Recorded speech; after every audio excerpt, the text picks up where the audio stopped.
আসসালামু আলাইকুম রহমতুল্লাহ। আমার প্রিয় ভাই ও বোনেরা, আশা করি আল্লাহ তাআলার অশেষ মেহেরবানিতে আপনারা সবাই ভালো আছেন। প্রতিদিনের মতো আজকে আমি আপনাদের জন্য বিশেষ ফজিলতপূর্ণ আমল ও দরুদ নিয়ে হাজির হয়েছি। এই দরুদের ফজিলত সম্পর্কে জানতে হলে ভিডিওটি শেষ পর্যন্ত দেখুন। প্রতিদিন 100 বার এই দরুদটি পড়লে কি হবে জানলে অবাক হবেন। একজন লোক ভোর রাতে উঠে দোয়া করেছেন, আল্লাহ একটা গাড়ি দাও, আল্লাহ একটা বাড়ি দাও, আল্লাহ দোকানে মাল তোলার ব্যবস্থা করে দাও, আল্লাহ ঋণগুলো পরিশোধ করে দাও। এভাবে হাজারো দোয়া করেছেন। আরেকজন দোয়া না করে পড়েছেন আল্লাহুম্মা সাল্লি আলা মুহাম্মদ। সেই মুহূর্তে রাব্বুল আলামিন কি বলবেন? ফেরেশতাকে বলবেন, ফেরেশতা দেখো তো ঠিক এই মুহূর্তে পৃথিবীতে কতজন দোয়া করে। আল্লাহ এই মুহূর্তে পৃথিবীতে 1 লক্ষ মানুষ দোয়া করে। বলবে যাও, আমার এই বান্দা আমার হাবিবের ওপর দরুদ পড়েছে, 1 লক্ষ মানুষ যত কিছু চেয়েছে এই দরুদ পাঠকারীকে তার সবটা দিয়ে দাও। সুবহানাল্লাহ। দোয়া করলে রব দিতেও পারেন, নাও দিতে পারেন, কিন্তু দরুদ শরীফ পড়লে বলবেন অবশ্যই দিয়ে দেবে।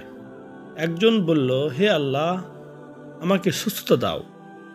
তাকে সুস্থতা দিতে পারে, নাও দিতে পারে, কিন্তু যে বলবে সাল্লাল্লাহু আলাইহি ওয়াসাল্লাম, নিশ্চিত সুস্থতা দিয়ে দিবেন। দরুদ শরীফ এমন একটি আমল যেটা অবাধ্য, যেটা কখনো ফেরত হয় না। কারণ স্বয়ং আল্লাহ তাআলা নবীজির প্রতি দরুদ প্রেরণ করেন। সেজন্য আমরা যখন বলি আল্লাহুম্মা সাল্লি আলা মুহাম্মদ, তখন মূলত আমরা বলি হে আল্লাহ মুহাম্মদ এর প্রতি দরুদ পাঠাও, রহমত পাঠাও। আল্লাহ যেন বলেন, হে বান্দা আমি আমার মাহবুবের প্রতি দরুদ দিয়ে আসছি, দরুদ পাঠাচ্ছি, দরুদ পাঠাবো।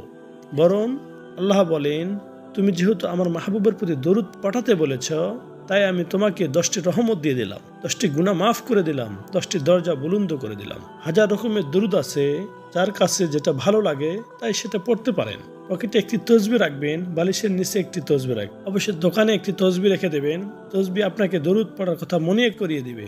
বাসে বসে আসেন, হাতে তসবিহটি নিয়ে পড়তে থাকবেন সাল্লাল্লাহু আলাইহি ওয়াসাল্লাম। আল্লামা জালালউদ্দিন সৈয়দী রাহমাতুল্লাহ আলাইহি তাসকিরাতে জিকির করেছেন। জালালউদ্দিন সৈয়দী 2 লক্ষ হাদিসের হাফেজ। তিনি আমাদের নবীকে স্বপ্নে অসংখ্যবার দেখেছেন। হযরত আব্দুল্লাহ ইবনে ওমর রাদিয়াল্লাহু আনহু থেকে বর্ণিত, কিয়ামত দিবসে যখন মানুষের আমলনামা পাল্লায় মাপা হবে, ঠিক ওই সময় হযরত আদম আলাইহিস সালাতু ওয়াস সালাম সবুজ কাপড় পরিহিত আল্লাহ তাআলা আরশের নিচে অবস্থান করবে এবং তিনি সেখান থেকে লক্ষ্য করবেন তার সন্তানগণের মধ্যে কার জান্নাতি কারা জাহান্নামী হচ্ছেন। এমন তো অবস্থায় তিনি দেখবেন একজন উম্মতে মুহাম্মদ সাল্লাল্লাহু আলাইহি ওয়াসাল্লামের জাহান্নামের ফেরেশতারা জাহান্নামের দিকে নিয়ে যাচ্ছে। সে সময় তিনি আমাদের প্রিয় নবী সাল্লাল্লাহু আলাইহি ওয়াসাল্লামকে ডেকে উঠবেন, হে আহমদ রাসূলুল্লাহ সাল্লাল্লাহু আলাইহি ওয়াসাল্লাম। জবাবে বলবেন, লাব্বাইক ইয়া আবুল বাশার। তিনি বলবেন, আমি এইমাত্র দেখলাম তোমার একজন উম্মতকে জাহান্নামের ফেরেশতাগণ জাহান্নামের দিকে নিয়ে যাচ্ছে। অতঃপর রাসূল সাল্লাল্লাহু আলাইহি ওয়াসাল্লাম সেই ফেরেশতাদের নিকট গমন করবেন এবং আরশের দিকে লক্ষ্য করে তার পবিত্র বাম হস্ত ও দাড়ি মোবারকের ওপর রেখে দেবেন। আল্লাহ তাআলা ডেকে বলবেন, হে আল্লাহ আপনি তো আমার সঙ্গে ওয়াদা করেছিলেন আমার উম্মতের বিষয়ে আমাকে লজ্জিত করবেন না। সঙ্গে সঙ্গে আল্লাহ তাআলা ফেরেশতাগণকে বলবে, তোমরা মুহাম্মদ সাল্লাল্লাহু আলাইহি সাল্লামের অনুগত হও। মিজানের পাল্লা পুনরায় পরিমাণ করতে বলবেন। দ্বিতীয়বার পরিমাপনতেও যখন গুনাহের পাল্লা ভারী হয়ে যাবে, ঠিক তখন রাসূল সাল্লাল্লাহু আলাইহি সাল্লাম তার জুবারক থেকে 1 টুকরো সাদা কাপড় বের করে মিজানের পাল্লায় দেওয়া হবে, আর তাতেই সঙ্গে সঙ্গে নেকির পাল্লা ভারী হয়ে যাবে। সুবহানাল্লাহ। মুহূর্তের মধ্যে জাহান্নামী ব্যক্তিটি জান্নাতি হয়ে যাবে। জান্নাতের ফেরেশতাগণ যখন তাকে জান্নাতে নিয়ে যেতে লাগবে, সে তাদেরকে বলবে, একটু দাঁড়াও, আমি এই মহান দরদি ব্যক্তির পরিচয় সম্পর্কে জানতে চাই। তখন ওই ব্যক্তি রাসূলুল্লাহ সাল্লাল্লাহু আলাইহি ওয়াসাল্লামের সামনে দাঁড়িয়ে বলবেন, আপনি কে হে দরদি? জবাবে রাসূলুল্লাহ সাল্লাল্লাহু আলাইহি ওয়াসাল্লাম বলবেন, আর সাদা কাপড়ে, আমি তোমার নবী, তুমি আমার উম্মত।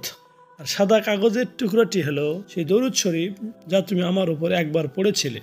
আমি তার সংরক্ষণ করেছিলাম যাতে প্রয়োজনের সময় তোমার কাজে আসে এবং মুক্তির উপায় হয়।